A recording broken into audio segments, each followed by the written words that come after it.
Hey fam, it's Tuesday and I'm back at the polls taking a quick break. A little slow here as far as throughput up here at the public safety training building, but I wanted to jump in here just real quick.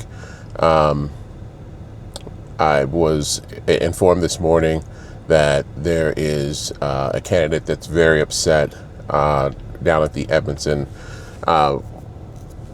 Skills Center while they're campaigning.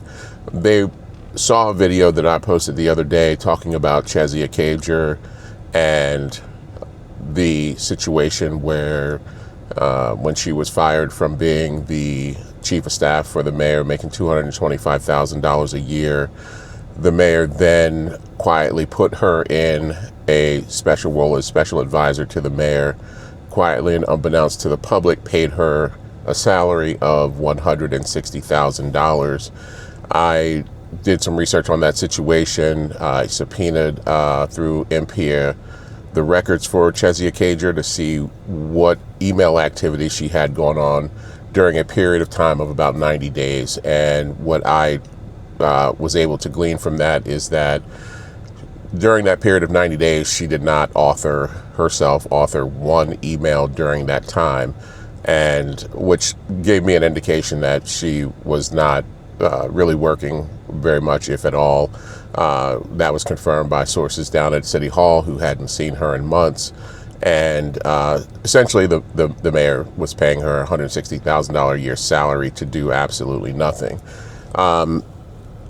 There are folks down at the Skill Center that are campaigning, people that work really hard for their money, and they have a right to be upset. And this gentleman's very, very upset about it. And he's letting people know that he's upset about it. And he should be upset. He has every right to be upset, because people that go out and work for hourly wages or even salary wages, they work real hard for their money. And then, due to nepotism and cronyism and whatever you want to call it, that money just gets taken from them and literally given, to someone else just because of, relationships that they have.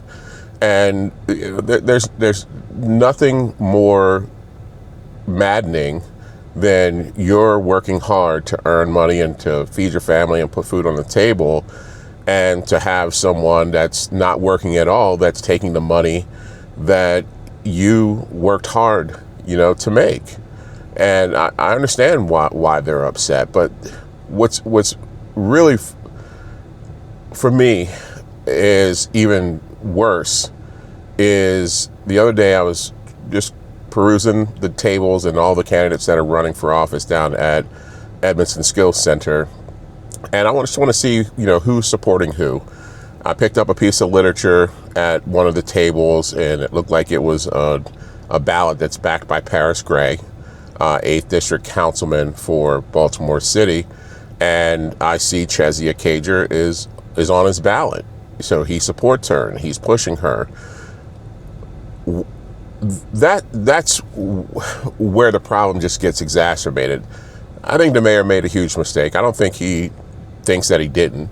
But when you compound that mistake by trying to push that person back into government, that's where I think this really goes off the rails, because we've already established that this person was paid money that they didn't deserve, taxpayer money, not just money, taxpayer money they were paid that they didn't deserve. And now you have folks in elected position that have influence and have power basically saying that that's okay.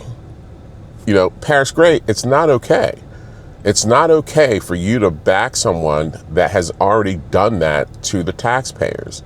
Now, I don't know what reasons Mr. Gray may have or Councilman Gray may have for making that decision. I'd love to hear about it. He's more than welcome to give me a call.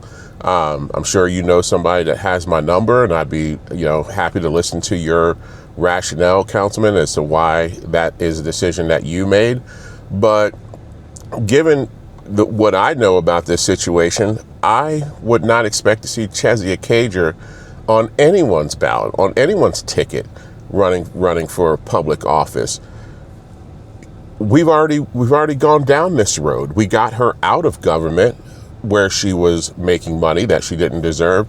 And now you want to put her back in to government to make more taxpayer money that she's probably not going to earn and not going to deserve. I have a lot of questions around that, Councilman Gray. And any ticket that has Chezia Cager on it, I'd love to hear from you as to why, your rationale as to why you think this person deserves additional taxpayer money. We have people that work really hard for their money, doing very dangerous jobs. We've seen loss of life for people on the job that were getting paid a heck of a lot less than $160,000. I think this dishonors those people who have given their life and the people that come to work every day doing these dangerous jobs, and you're just handing out this money because of personal relationships. This is the thing that has to stop. And I'm going to hold media accountable for this as well, because if these things aren't covered, if these things aren't known, then the people can't get upset about it. I'm watching this person really be upset because they actually had a chance to sit down with me, and I got to explain to them what it was I was talking about. And when they sunk in as to what happened, that's where they started to get upset. And it's up to our media, cover this stuff. I mean, you should cover it every day until people are outraged that their money is being wasted. Instead, we see the opposite. We see the mayor trying to shut down the OIG. We're trying to, decrease transparency. And that's where the media, you need to step in. There's only one outlet in the Baltimore City that's really trying to cover this stuff, and they get hampered with these, ridiculous accusations of being racist. Well, I'm not racist, and I'm covering it, and I'm going to cover it because it's wrong. I think they cover it because it's wrong. And where are you, WMAR2 News? Where are you, WJZ? Where are you, WBAL TV? You need to get on this, because the people are being ripped off. And they're going to find out one way or the other. It should be you. It should be you covering this. I had a reporter from WMAR on my Facebook, defending, come out and publicly defend the Kaylin Young, who's alleged to have punched a woman in the chest. Well, if you can come out, WMAR2 News, if you can come out and try to clear the name of someone that's allegedly abusing women, then you can come out and protect the taxpayers from the waste and abuse that's happening in our government. And I'm challenging you to do that.